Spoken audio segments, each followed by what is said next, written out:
Now our JFK Award winner, Albert Chen, will present remarks on behalf of the class of 2012.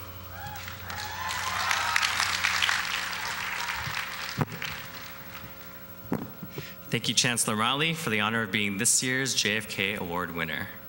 Welcome, everyone, to UMass Boston, the best university in Boston. Am I right? I said it.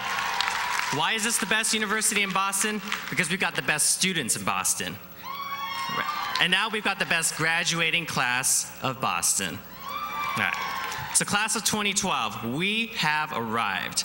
Here we are at the end of the road, the culmination of our UMass Boston experience.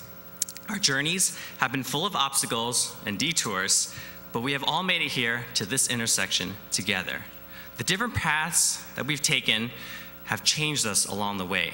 We have been shaped by our circumstances, transformed by our environment, inspired by others, and sharpened by our failures. Let me invite you into my own journey of change. 6 years ago, I made the biggest decision of my life. I had just finished my first year of community college in East Los Angeles, and I was looking forward to a summer of classes. However, a life-changing opportunity came knocking on my door, and I soon found myself boarding a plane to Boston for an internship at a startup company. I left the comfort of my home, my family, my community, and everything I had known, all to live in the city somewhere across the country. As the son of Taiwanese immigrants, born and raised in Montebello, California, I had no idea where Boston was, much less Massachusetts. Moving to Boston felt like jumping off a cliff. I felt alone and I was scared. But as I fell into a new life, things began to change in me. As I adjusted to living alone, I became more independent. This new environment shaped me into a new person. I was eager to take risks and hungry for new opportunities. All these changes within me paved the way for my next journey. 3 years ago, I stepped foot on this beautiful campus for the first time, and I didn't know what to expect. I had just applied to UMass Boston as a transfer student. After working in the private sector for 3 years, I just wanted to be a part of something more than profits and market share. I had grown a desire for social change, and it led me to this campus. But I came for more than a degree. I came for a life-changing experience. And so I transferred here, determined to make the most of every opportunity I was given to serve this campus. What I found were circumstances that transformed me every day.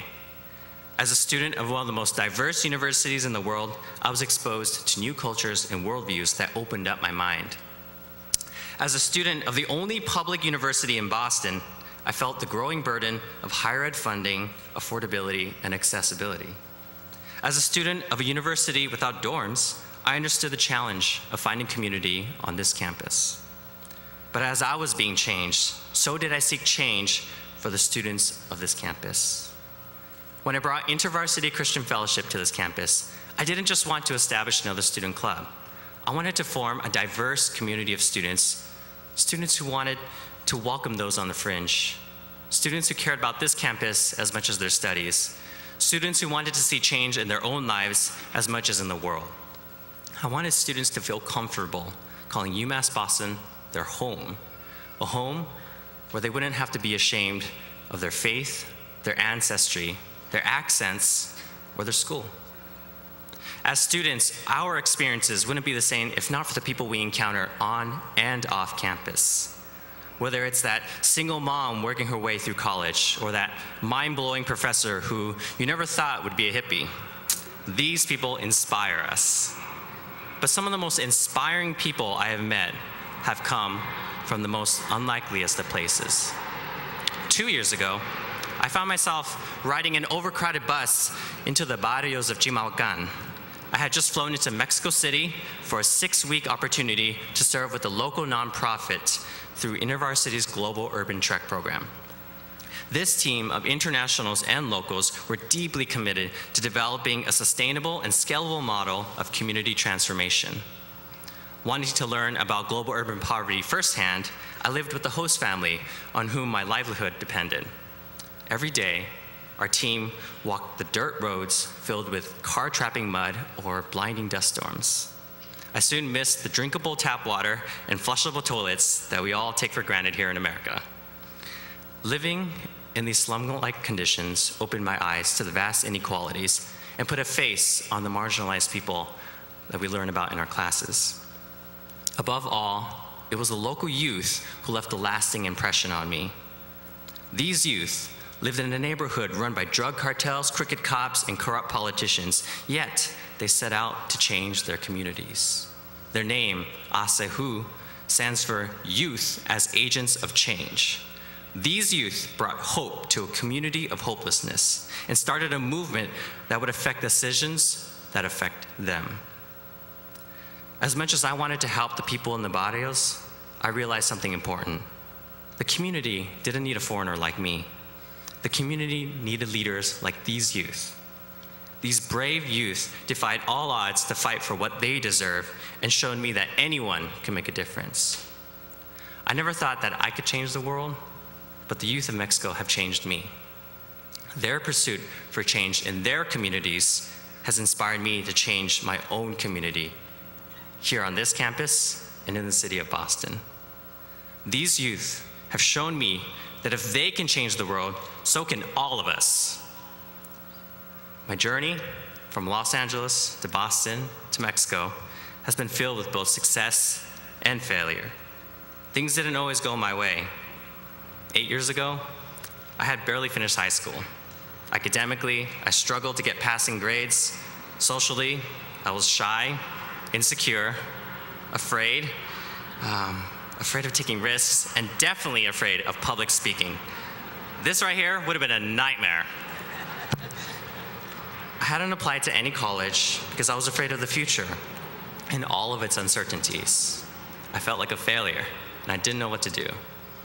Fortunately, I had friends and family who helped me take one step at a time. And with their unwavering support, each failure made me sharper and more resilient. And every time I failed, they helped me back on my feet to take another small step. Soon, these small steps became big steps, and these big steps became leaps of faith. And these leaps landed me in Boston, then to UMass Boston, and then to Mexico. Had I not come to UMass Boston, I would have never gone to Mexico, but I did. So last summer, I found myself back on the streets of Mexico. I had returned to the same community of Chimalhuacan to serve for another 2 months. And this time, I even brought some friends. I quickly discovered a deep sense of joy in what I did and an excitement about who I was becoming. I had found my calling to live and serve among the world's urban poor. Today, I stand before you a new and changed person, deeply transformed by my experiences here and abroad. This fall, I will begin an AmeriCorps residency with New Sector Alliance, a group dedicating to accelerating social change by strengthening organizations. I look forward to returning to Mexico for several years, equipped with new skills and experiences that will ultimately help me address urban poverty on a global scale. So class of 2012, are you ready to say goodbye to all those exams, papers, midterms, finals, and sleepless nights? I know most of us are, and those going on to grad school, well, good luck. The road ahead will be difficult, and for most of us, the road here has been difficult. Unemployment rates are probably higher than when most of us started college, which is ironic because many of us worked our way through college. Many of us have overcome painful obstacles and defied statistics to graduate. We may not always be able to change our circumstances, but as many of us have learned, we can always change the attitude with which we approach these circumstances. So as we go on from here, I have 3 simple challenges for us today.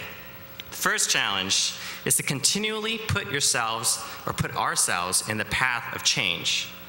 I wasn't always this certain about what I lived for, and I hadn't always cared about these issues. It wasn't until I immersed myself in the issues of the world and put myself in the path of change that I began to care about poverty and social justice. It wasn't until I came to this campus and put myself in the path of change that I found my confidence as a student and as a leader. It wasn't until I left my comforts in California for the uncertainties of Boston that I found my true self on the path of change. We don't all need to move across the country or travel abroad to experience change. And even if our paths lead to failure, we can still succeed in changing others and ourselves along the way. The second challenge is to seek change in the world around you. Not all of us are called to devote our lives to community service as teachers, nurses, or social workers. Some of us are called to work in finance or engineering or management. But all of us will have an influence on those we work with and the people we work for. Your very presence will shape the environment around you. Your experience will enable you to transform your circumstances. Your lives and your stories will inspire others, and your past failures will help you succeed in the future. The final challenge is for all of us to not just change the world, but to embody the values we wish to see in our world. It's not just about what we do, but who we are. Because the values we hold are the values we spread to others. Are we willing to build the character and integrity that others aspire for? 6 years ago, on this very stage, then Senator Barack Obama told the 2006 graduating class that empathy is a quality of character that can change the world. One that makes you understand that your obligations to others extend beyond people who look like you, act like you, and live in your neighborhood. This is the kind of character that we should seek for ourselves. So class of 2012, we can change the world through the way we live, the way we work, the way we spend our money, and the way we empathize with others. The youth of Mexico have a motto. It reads, "Se el cambio," which means be the change. This applies to all of us, whether it's bringing honesty to corporate finance or showing compassion within public policy. Be the change. Whether it's showing patience to a difficult customer or generosity to a stranger, be the change. Whether it's practicing integrity in school or humility on the basketball court, be the change. My hope is that every one of us here would embody the values that inspire others and strive to become people of character that can change the world. And as we move on from UMass Boston to the world, I invite all of us to ask ourselves 3 things. 1, how have we been changed? 2, how would you like to change the world? And 3, who will you be as a world changer? So class of 2012, let's go change the world. Thank you.